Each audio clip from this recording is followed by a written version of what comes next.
2 about heap generating function. So I just remind you the previous lecture. So we have introduced in this lecture formal power series, generating function. This is the basic tool for enumerative combinatorics. We have introduced ordinary generating function. In the next chapter, we will also introduce exponential generating function.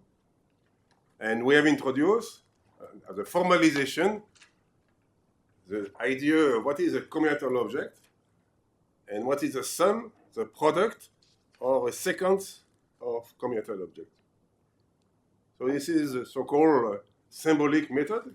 It's explained in the book of Philippe Flageolet and Sedgwick, Analytic Combinatorics, where they define in an abstract way the sum, product, sequence operation on the level of combinatorial object, and such that if you project on the level of analytic calculus, generating function, power series, etc., this operation at the level of the combinatorial object corresponds to the operation in the algebra of formal power series. And we met some formal power series which are algebraic. For example, we have seen that the Dick path, this picture of Dick path, is satisfied with an algebraic equation. It's this decomposition was easily seen that the generating function for the number of Dick paths of length 2n satisfies this equation y equal 1 plus t y2, where t is a variable counting the number of northeast steps. Last time we have also seen an example of semi-pyramid of dimers on the integer, and we have seen by easy operation on the heaps that this generating function of such object according to the number of dimers is again the same algebraic generating function. Semi-pyramid means that it's a pyramid, it's a heaps of dimers on the integer, such that there is only one maximal piece, and this maximal piece must project as the segment 0, 1. In blue is touching the vertical axis. And so they have the same generating function as Dick path, and so you get the Catalan number. So I will explain a little what is the philosophy underlying this course. Instead of doing always calculus, generating function, functional equation, solving differential equation, everything, we try to stay as much as possible at the level of the combinatorial object. Don't do too much calculus. So there is classical books for classical combinatorics, like enumerative combinatorics, the famous Stanley books in 2 volumes. There is other books also for enumeration, but there's not too much books at the bijective level, because it's a jungle of bijection of everything, and we try to unify this philosophy, like the symbolic calculus, for example. It's a unifying of this philosophy, and the heaps of pieces is one of these tools where you can put under the same umbrella many different things using this philosophy of a bijective proof. For example, if you try to solve this equation by classical calculus, it's a quadratic equation, you can solve it, expand the generating function, and then you get the formula for the Catalan number. But another proof would be, bijective proof would be, but it's this formula means that n plus 1 times Cn equal 2n choose n. So you have to find a bijection between, you take a Dick path, the choice of Cn, multiply by n plus 1. So the 1 means you do nothing, and you get the same Dick path, and multiply by n means you choose one of the northeast steps. You do something, and you get this, what is called bilateral Dick path. Because the bilateral Dick path is there is the same number of northeast step and southeast step, and so it's just a choice of the blue x corresponding to northeast step among 2n elements. Choose n among 2n, give you a word which is called a bilateral Dick word, and which encode a bilateral Dick path. So try to do this an exercise, but it's very difficult. It's not obvious. But if you go inside the exercise, then you go inside the combinatorics of trees, of Dick paths, of bilateral Dick paths. Solving the quadratic equation, you lose completely the Dick paths. So bijective proof of identity, I will give you an example using this symbolic calculus. So here is a nice identity. easy to prove, but you are going to apply this philosophy that this calculus, each term of the identity corresponds to some object, to some diagram, and then you are going to work at the level of the combinatorial object using this symbolic method where I know what is the product, the sum of two objects. So we have seen that this is the right-hand side is a generating function for partition of integer. Partition of integer is a way of decomposing integer into a decreasing, non-increasing sequence of integer. So it's visualized as a Ferrer diagram, like this. Right, so this is classical, we have seen.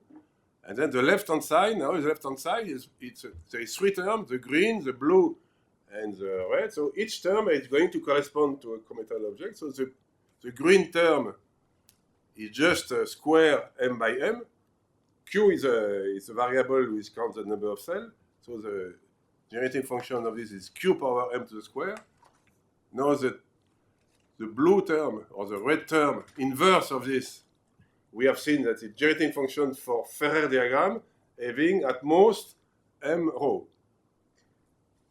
And it's, again, the blue term is the same. So again, I have a Ferrer diagram with at most m rows. So we have interpreted the three parts of the product. And we know that we can make the product of these combinatorial objects, this direct product, which corresponds to the product of the generating function. So we have these three things. And a very easy thing is to say, okay, I'm going to take a reflection of the blue Ferrer according to the diagonal, which gives me this. And then if you glue them together, I get the proof of the identity.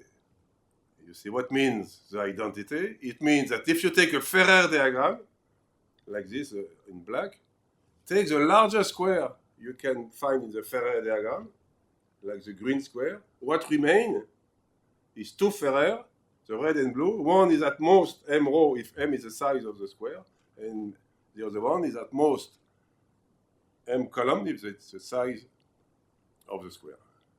So for example, take the larger square, you see, and you have divided. And this unique decomposition, which is trivial, gives you a proof of the identity.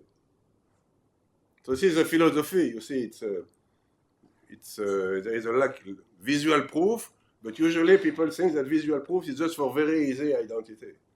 But once more difficult identity, if you know how to translate each part of the calculus, everything, have a combinatorial interpretation, then the identity comes as a consequence of the correspondence between the level of the combinatorial object interpreting the left-hand side and combinatorial object interpreting the right-hand side.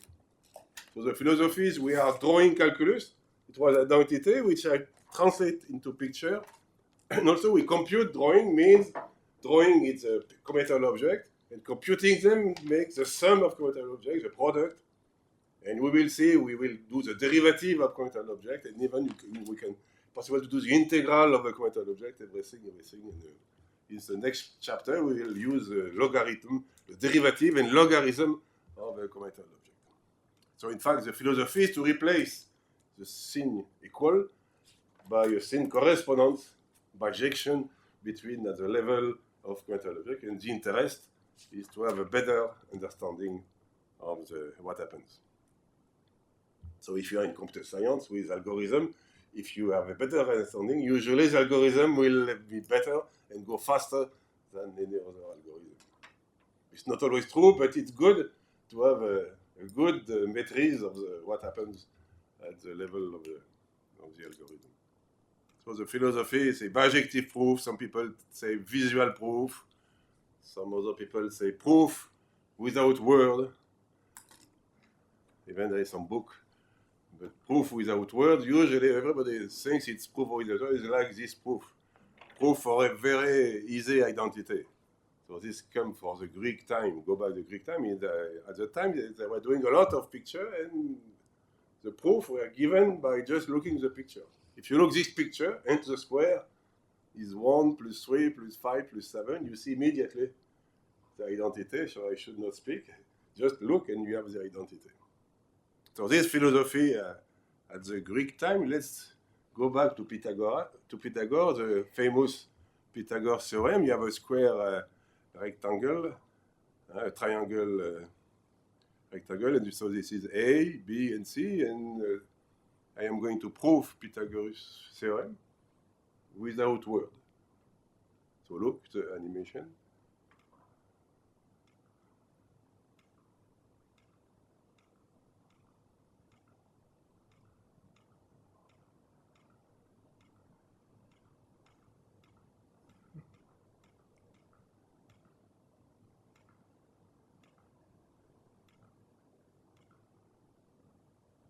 See, it's clear. Because in the A, B, and C, when I move this brown triangle, the yellow area is invariant. So this yellow area here is A2 plus B2, if A and B are the side rectangle, and this area here is a C, where C is the hypotenuse of the. So a few. Now it's very common in combinatorics to have a classification of generating function. We have seen algebraic generating function for DIGPAS, so the classification, the classical, is rational algebraic definite. So we have seen this algebraic generating function for semi-pyramid. Or we have seen these pyramids of dimers, which are generated by half of 2n, and there was an exercise to show that this is satisfied a system of algebraic equation. So we have three kinds of property. Rational power series. Rational means it's an expansion of a rational, the numerator divided by a denominator. Like the Fibonacci generating function is a rational fraction. Now, algebraic power series means that the generating function y is solution of an algebraic equation. There is a polynomial p where p of y and t equals 0. Now, p recursive, p is for polynomial recursive, of d for definite, for differential. Power series means that between there is an integer k such that an plus 1, etc., an plus k satisfy linear recurrence relation where the coefficient pk of n, pk minus 1, p0 of n, these coefficients are polynomial in n. So for example, for the rational power series, the coefficients in fact are constant. So it's a very special case, rational, with coefficients are constant. This constant comes, in fact, from the denominator of the d of the generating function. But if you have an algebraic generating function, then it satisfies this kind of recurrence relation. So I give you an example of this algebraic becomes definite. So example, for as I say, Fibonacci numbers. Then Catalan numbers, if you take the derivative of this, then you can easily prove that the generating function of Catalan numbers satisfies this recurrence relation between Cn and Cn plus 1 is a polynomial recurrence relation. In fact, there is a bijective proof of this identity. It's very good to work with binary tree, and this bijective proof gives you an algorithm to give something contained by Catalan numbers in linear time.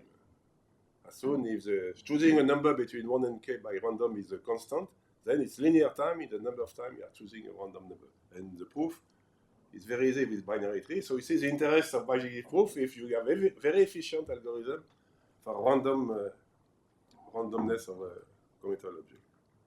And then a very simple example of definite is n factorial. An equals n times n minus 1, but it's not algebraic. So usually the algebraicity or not algebraicity or not definite is using the main singularity of the generating function. So working with near the singularity of the generating function, this is analytic combinatorics because it's related to find an asymptotic estimate of an. So this is a big book of Flageolet, 900 pages. But here always exact formula. I have no time to give you analytic combinatorics. I am not very good and expert in analytic, in asymptotic, but here always equality. So an example of a generating function which is not definite, it's if I call Q is a generating function for Catalan number, and if I define connected heaps of dimers. So I have a heaps of dimers on N or on Z, and connected means that if you take the projection of all the vertices of the dimers, each diamond has two vertices, then you get a connected segment. Which means in this diagram, there is inside this diagram, there is no empty column. In each column, there is in each column between the two extreme columns, there is always some diamonds. So this means connected heaps of diamonds. We will see in one chapter about physics that it's connected to Lorentzian quantum gravity with the triangulation of the space-time. And this problem is how many such connected heaps of diamonds with n diamonds. And the generating function has been given by Mireille Bousquet-Bellew in Rechinsa 2002. And you have this nice generating function, infinite series in function of the Catalan numbers. So this is a new family of generating function appearing in combinatorics. You take a Q series, like the partition. It's a Q series, an infinite product, a sum of infinite product, or something like that. And you replace Q by an algebraic function. And you get such a nice generating function. Is there a species way of looking at this?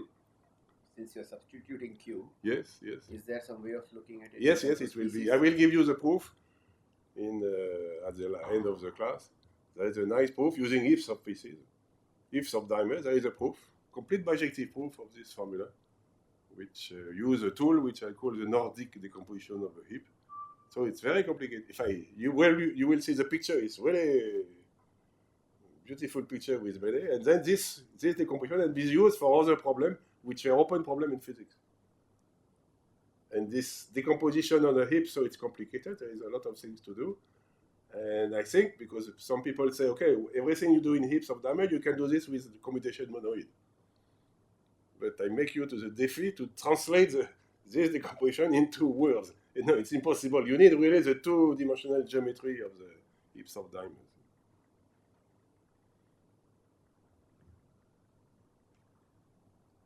So here in this part, we are doing the first basic lemma. There is three basic lemma, and the first basic lemma is an inversion lemma. Inversion lemma is in two terms. There is first the normal inversion lemma 1 over d, which you can find in the Cartier-Fouettard monograph, and then the extension of the inversion lemma for when there is a numerator n divided by d. So the simple inversion lemma, in symbolic term, heaps equal 1 over trivial heaps. Trivial heaps means, definition, all the pieces are at level 0, which means the underlying poset of the heap is empty. There is no edges, no two pieces are comparable. So trivial heaps. And this notation is for generating function, right? Yes, it's for generating function. It's a symbolic notation just to. And another symbolic notation, you say trivial heap. This is an example of heaps of subset of the lattice. So you have your subset are 2 by 2 disjoint. So this is trivial heap, and I have to put a weight. So the weight of a heap is first you take the weight of the basic piece. So the weight of the basic piece is a certain element of this algebra. So I take some formal variable x, y, z, etc. And I take the polynomial in such variable with coefficient in the ring K. And so the weight is just any map sending this into the. So usually it's a monomial. Usually, for example, the weight, if you take a basic piece and the weight is monomial T, then you are going to count the heaps according to the number of pieces. Or we will see sometime for the Roger-Manouchian continuous fraction, how you put a weight T times Q power K, where K is indices the diamonds kk plus 1. So sometimes we will have Q analog, but you can put any weight. When we work with paths, we will put some weight on the edges, everything. So just it's a formal variable, formal polynomial. And after, if you want to replace x and y by complex number, real number, anything you want, but at the combinatorial level, we do things formally. And then, so the weight of a piece is an element of the heap. The weight of a piece is just the weight of the projection. So the weight does not depend on the level of the piece. And now the weight of the heap is a product of the weight of all the elements of the heap.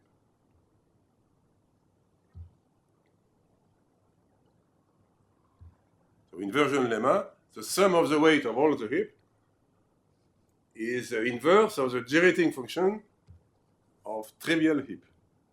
but I call this the alternating generating function, means that there is a plus or a minus according to the parity of the number of p's. So it's -1, and this notation in f in 2 bar means the number of elements, the cardinality of f.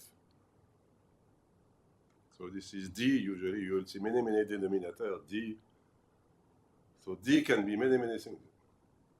According, if you put good weight, good hips, you will see all along the class, D can be a determinant, can be a QBSL function, can be a matching polynomial, can be many classical objects, will be a certain denominator D.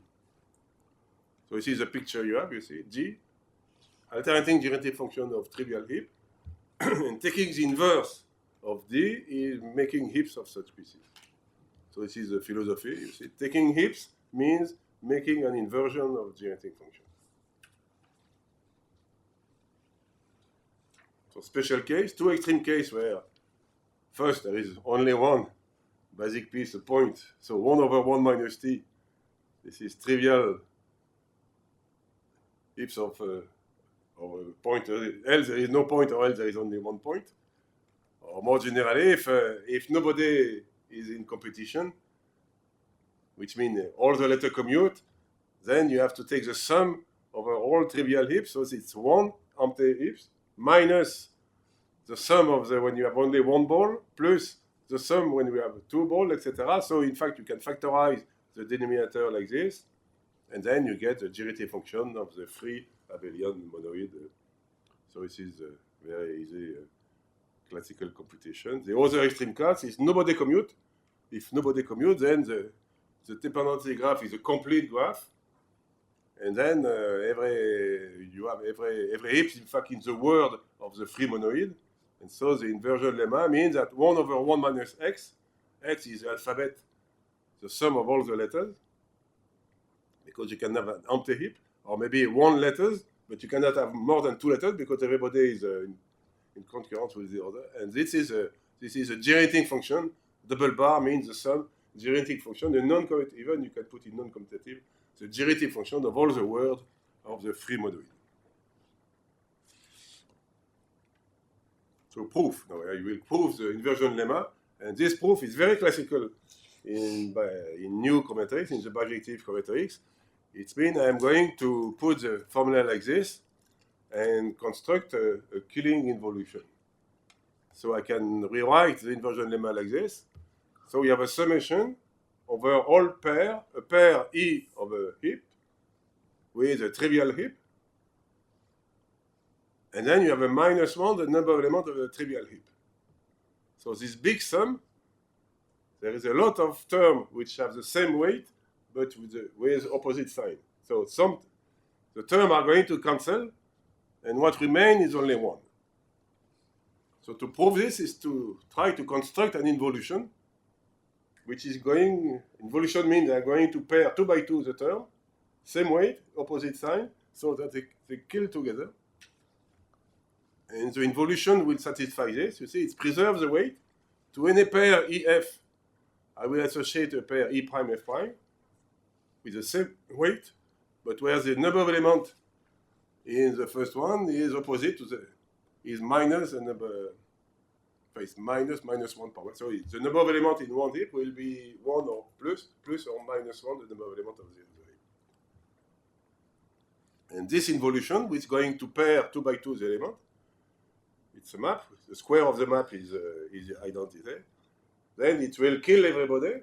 So some people call this a killing involution or a weight-preserving involution. And maybe the involution is not defined everywhere. If it was defined everywhere, I will get 0. And the involution will not be defined on this pair, where E is empty set, empty heap, and F is an empty heap. And so the weight of this will be 1, and so I will get my proposition that this big sum on the left will be equal to 1. So to construct this involution, I define capital M of V and F is a set of maximal piece. This is a general heap, set of maximal piece, such that the projection beta is not in concurrence, in dependency with any piece of the trivial heap F. That means we take your trivial heap, and I can add beta to the trivial heap so that it remains a trivial heap. So beta, this piece beta I was the maximal piece, so I can take it, take it off of the heap, and bring it back to the trivial heap. So like this is a general heap. So you take this maximal piece, for example, you can lift it and put it here, and it does not collide it's not in competition with any pieces of F. But maybe this one is going to intersect this, and you cannot lift up. So I am defining transfer of E and F is a set of all pieces which I can transfer from one heap to the other heap. So maybe I can transfer from the heap F, I take a maximal piece and I put it on the trivial heap, or else any piece of the trivial heap, of course, any piece of the trivial heap, you can take it and put it on the top of the heap E. There is no problem.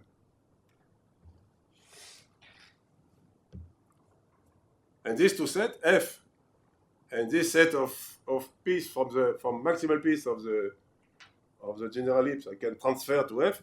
These two sets are an empty intersection. Let's do the picture. You see, it's so this piece I can put it up here. So now I have to say which one. Should I take these pieces, which is transferable, and put it here? Or should I take these pieces here, which I can put on the top of it? Any pieces in red here in F, I can take it off and put it on the heap. There is no problem. So you have to choose which pieces I am going to transfer. So one way which is not canonical, I am going to define a total order on the basic piece. And then I will take gamma, the smallest basic piece, which belong to the transferable pieces for a certain height. So if gamma is in the smallest piece, which is in the transferable set, if gamma belongs to the trivial heap, then you take off this piece from the trivial heap, and then you put it on the top of the heap E. And if gamma is on one of the maximal pieces which are transferable, then you add it to the trivial heap F. It's possible because it's transferable. It does not intersect any of the pieces of F. And then you delete this maximal piece from the heap. So deleting a piece from the maximal heap means that the heap can be written as E prime multiplied by gamma by this maximal piece, and E prime is unique because the monoid is cancelable.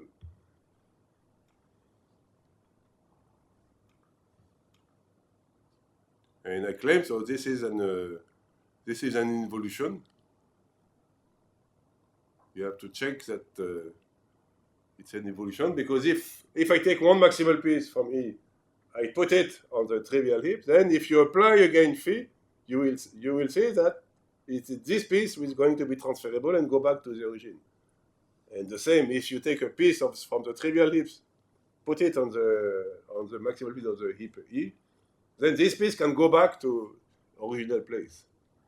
So you can easily check that phi is an involution, the square of phi is 1, and so I have an involution killing all these terms 2 by 2, and where the involution is not defined. So in which case it's not defined, it means that because any piece of the trivial heap can be transferred to the heap of the E. So if it's not possible, it means that the trivial heap is empty. And if the trivial heap is empty, then any maximal piece below can be transferred in the empty heap. So it means that both heaps are empty. So the only pair which is not transferable is empty. So which weight 1, so you get the formula, and this is a possible proof of the. So I give you this proof because there are many proofs in combinatorics where you have a killing involution or weight preserving. So if you were there last year for the first part of the class, I gave an exercise, triple the product, the pentagonal theorem of Euler. So the product 1 minus q multiplied by 1 minus q2 multiplied by 1 minus q3, etc. So the infinite product, it's everybody cancels, there's only the pentagonal number which appear. And I make an exercise, which is maybe very, it's an exercise to find an involution, killing all the term 2 by 2, and what remains is only a few terms giving the Euler product.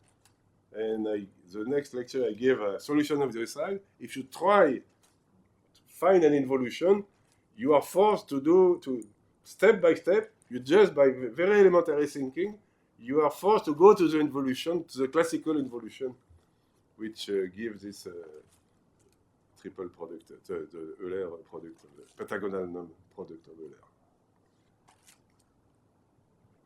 So there are many other proofs with involution. Which, this replaces the so-called inclusion-exclusion principle. You will see all the class that I don't like too much. Inclusion-exclusion principle is you want to count how many students in the room, and you drink too much wine, and you are counting too much. You are every student you can see 3.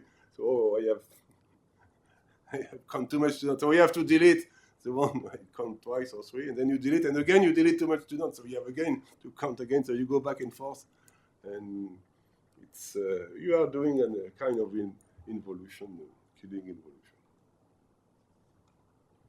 So extension of the inversion lemma. I am going to give an extension where there will be some constraint on the heap. So extension. Suppose I define a set capital M included in the basic piece. The set is such that by any set, but I take all the heap E such as that the projection of the maximal piece belong to M. Example, you have seen semi-pyramid of dimers. It was the maximal set as a condition that the maximal pieces must project on the unique set with a unique dimers 0, 1. So take any set of basic piece, and I want the generating function of heaps such as that the maximal piece must project on this set M. I don't say that all the maximal piece will cover M, but they must belong to M.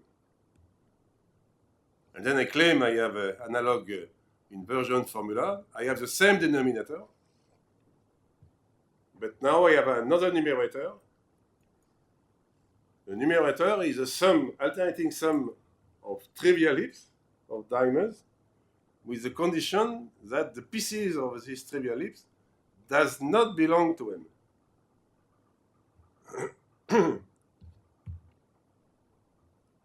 So this is a picture. So we have the maximal piece, M. So here is the same D, and N, now the blue pieces is all the pieces which does not belong to M. So again, I make a weight preserving involution, a little more complicated, such that the sum of all the pair EF, E a heaps with a projectional maximal piece in M, D is any trivial heaps, all this sum is going to be killing 2 by 2, and where the involution will not work, it will be the sum of the weight of the pair giving the numerator. So proof by involution. Here is a picture, and I define an involution sending EF onto E prime F, like this, same philosophy. F is not defined on this set, so I will show that the involution is not defined on the pair of where E is empty set, and F will be the trivial set of pieces which are not in M. So now we do the analog of the first inversion, the simple inversion. Do the analog with a transfer set also, but now I have to keep a condition on the maximal piece of the heap. So I'm not going to touch the maximal piece, because I may lose. So I am going to work with a minimal piece. I am working on both sides of the heap.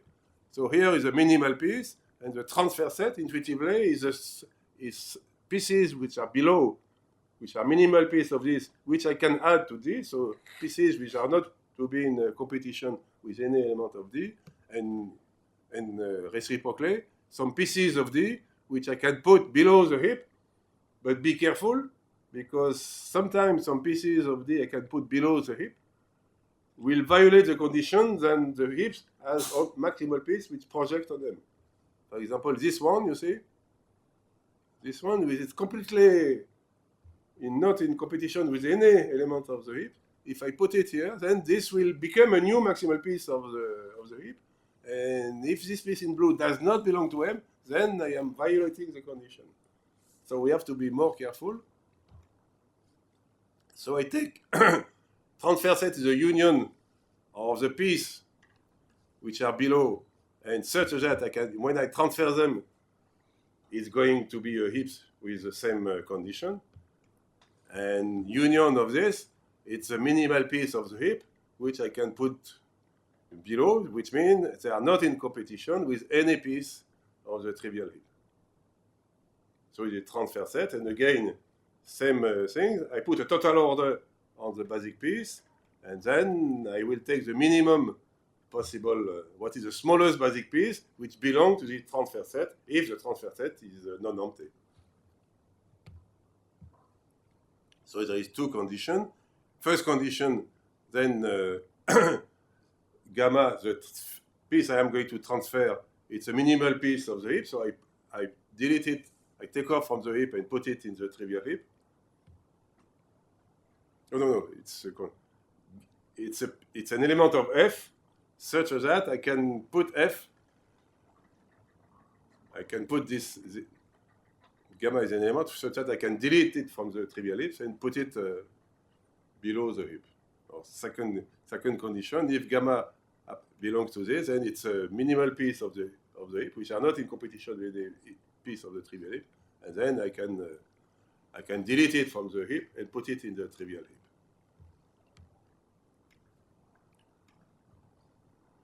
So this is the two conditions. So you can check. Then this is an involution. If you go twice the map phi, then you go back to the origin, and now you have to define where the involution is not defined.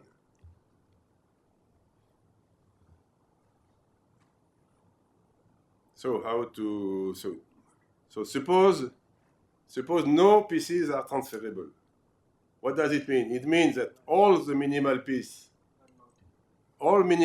of E are if I take off a minimal piece, it's in competition with one of the piece.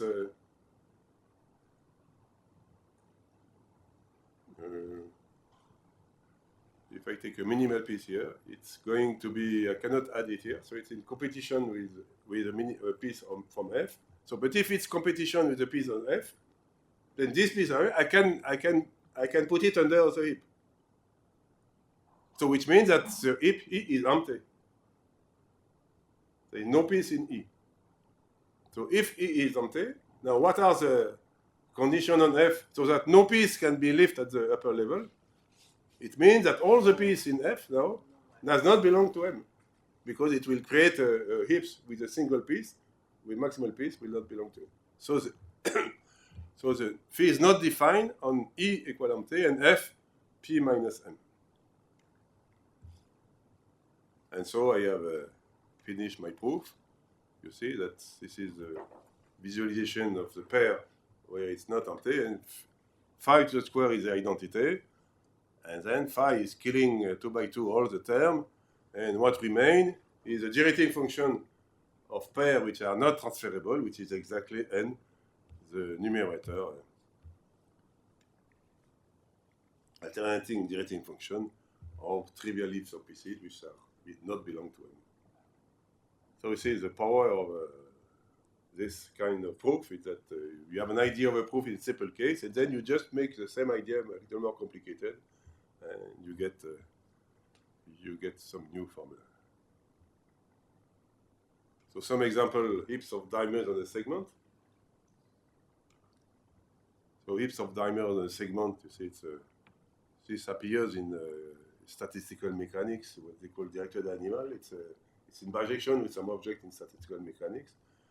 And the genetic function of this is the inverse of the genetic function for trivial heaps of dimers. And trivial heaps of dimer, Fk, is a well-known polynomial. It's called the Fibonacci polynomial. Fibonacci polynomial is a polynomial enumerating the number of ways to put a 2x2 disjoint dimers on a segment.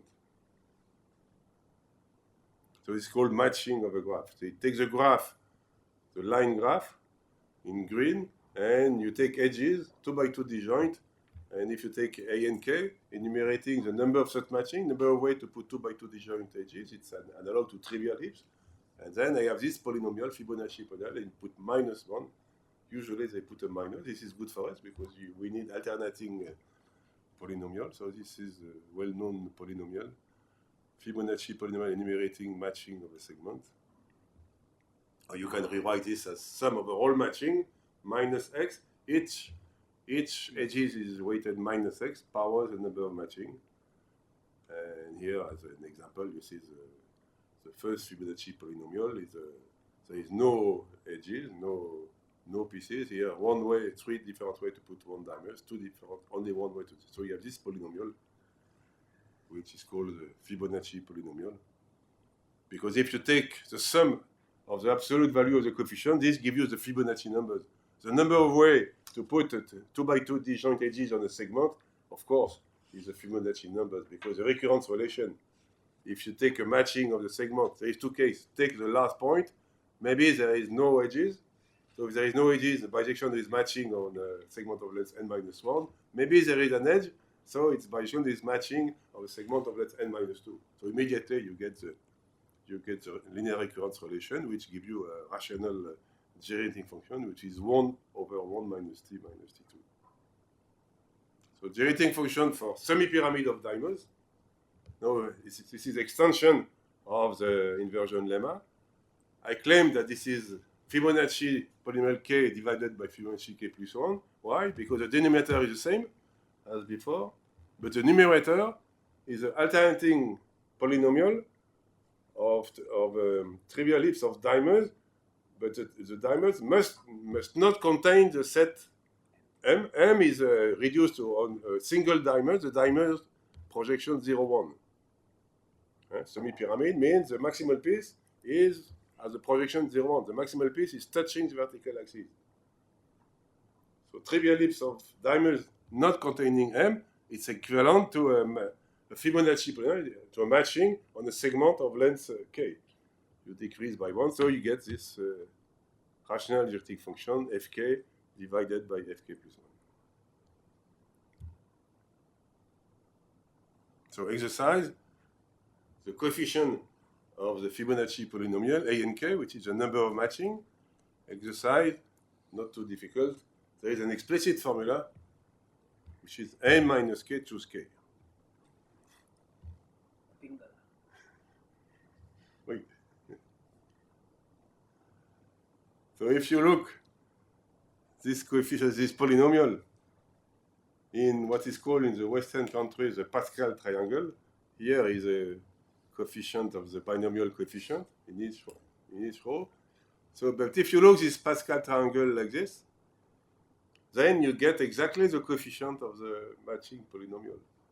Here you get 1 minus t, 1 minus t2, 1 minus 3 plus 1, etc. You get, if you take alternating reading this diagonal, you get exactly all the coefficient of matching.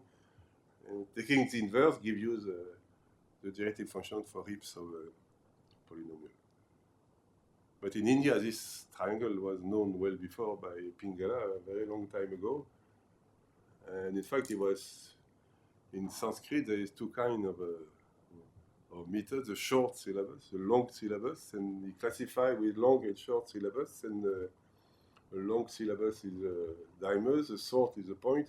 So I think you can find some Fibonacci numbers inside. So he was very close. He was to have this general very close to see his triangle, Pingala triangle, and looking at it like this and getting some Fibonacci. I think there was F5 inside.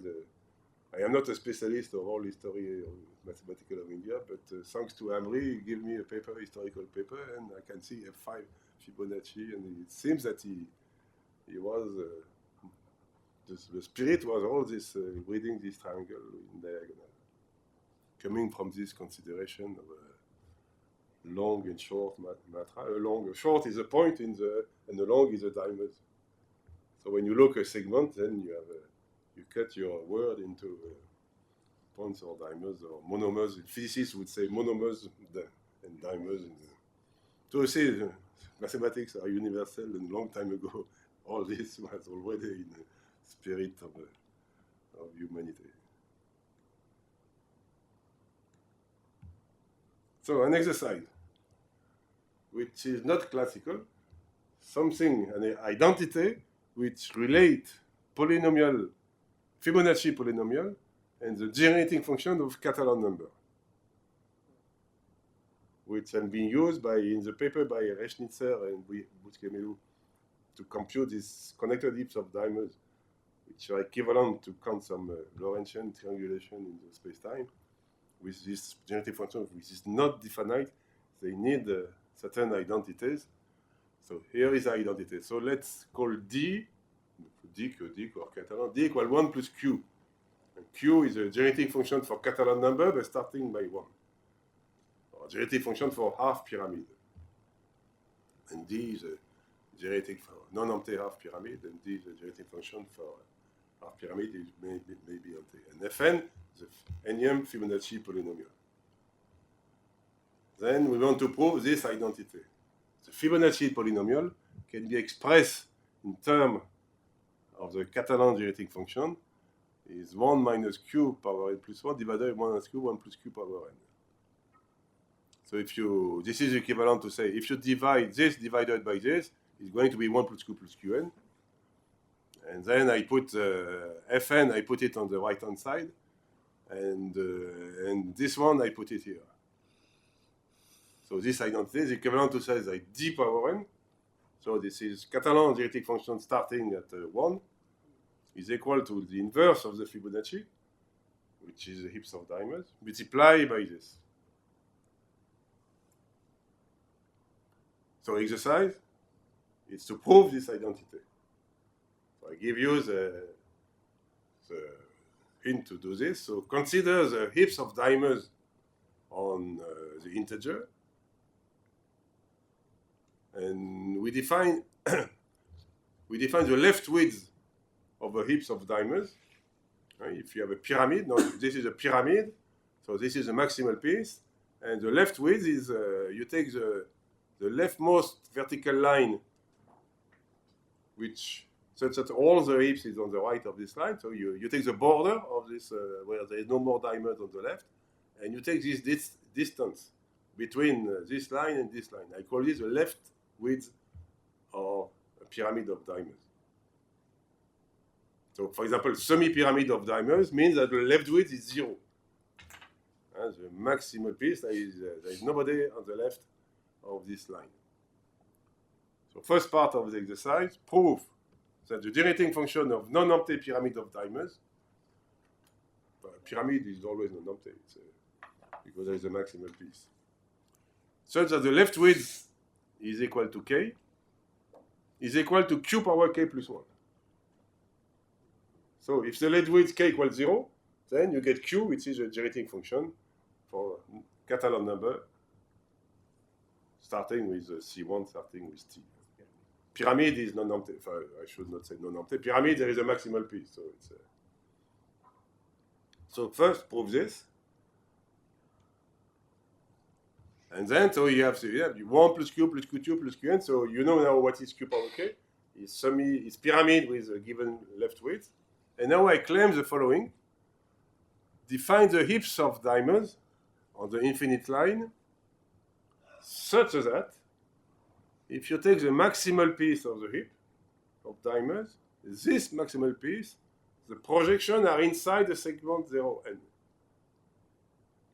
So which means Your hips can be as far as possible here, but there is no more maximal piece in this part. Maximal piece are only here. And the exercise is to prove that the generating function of such a hip is equal to this and is also equal to this. So you have to find two different ways of decomposing these hips with maximal piece. One way will give you this, second way will give you this, which is the proof of the identity.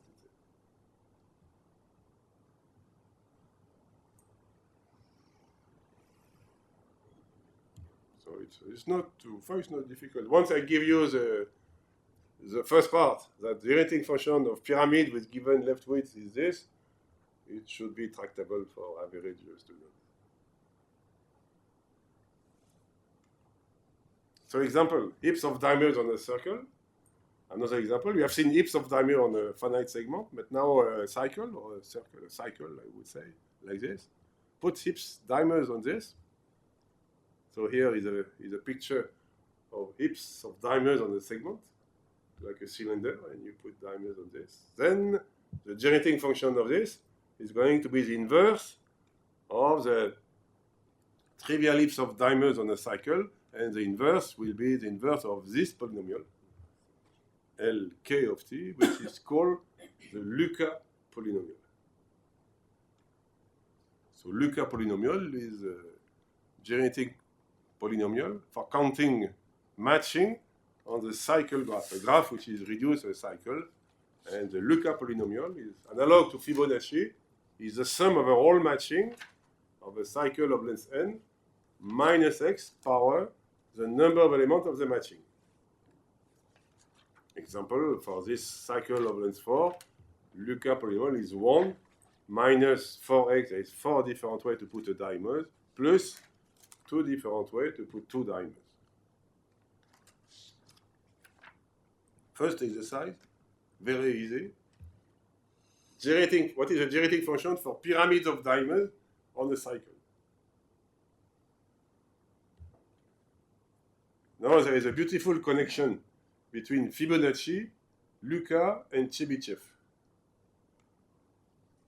So first Fibonacci and Chebyshev polynomial. So there is two kinds of Chebyshev. The second kind is defined by this trigonometric equation. Sinus of n plus 1 theta equals sinus of theta multiplied by a polynomial in cosine. And this polynomial un of x is called the Chebyshev polynomial second kind. So you know this polynomial is a sequence of orthogonal polynomial. They satisfy a certain orthogonality for a certain measure. So next year we will have a full course on the combinatorics of orthogonal polynomial, continued fraction, and all the implications. And so there's a very active field since 30 or 40 years. The combinatorics has rewritten all the classical theory of orthogonal polynomial from the combinatorial point of view. So there's many new theorems, new way to look at very classical things. So there is no more analysis, etc. And there is pure combinatorics, and there is some very exciting, interesting results in relation with physics again and many things. So here is the orthogonality. This is classical analysis, and I claim that this is very close to the Fibonacci polynomial. So here is the Fibonacci polynomial, but now I am writing in a different way. So I am taking the matching polynomial. Instead of having a polynomial where x, the variable x, is counting the number of diamonds, I am taking a polynomial where x is counting the number of points where there is no diamond.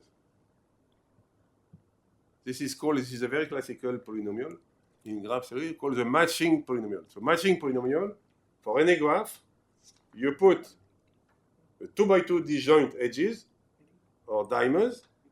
Each diamond is weighted -1, and each isolated point, a point with no diamond, is weighted x. So you take the sum of all this weight, sum over all matching, -1 power the number of of edges, x power the number of isolated points. And in fact, this matching polynomial, in fact, if I take the reciprocal, reciprocal means you change x in 1 over x, you remultiply by x power the degree of the polynomial, which is x power n, so you get back a polynomial, and this polynomial is equivalent to say that instead of putting x here, I put a 1, and instead of putting minus 1, I put minus x to the square. So the reciprocal of the matching polynomial is nothing but the Fibonacci polynomial, but when I replace x by x2. Now imagine in this weight, replace 1x by 1 over x, multiply everything by x power n, so this dimer is going to get xx for 2 vertex, so it's going to get the x2. And if I take the sum of all this weight, I get the Fibonacci with the weight x to the square. So now the relationship with Chebyshev is the following. The Chebyshev polynomial un is the matching polynomial when I replace x by 2x.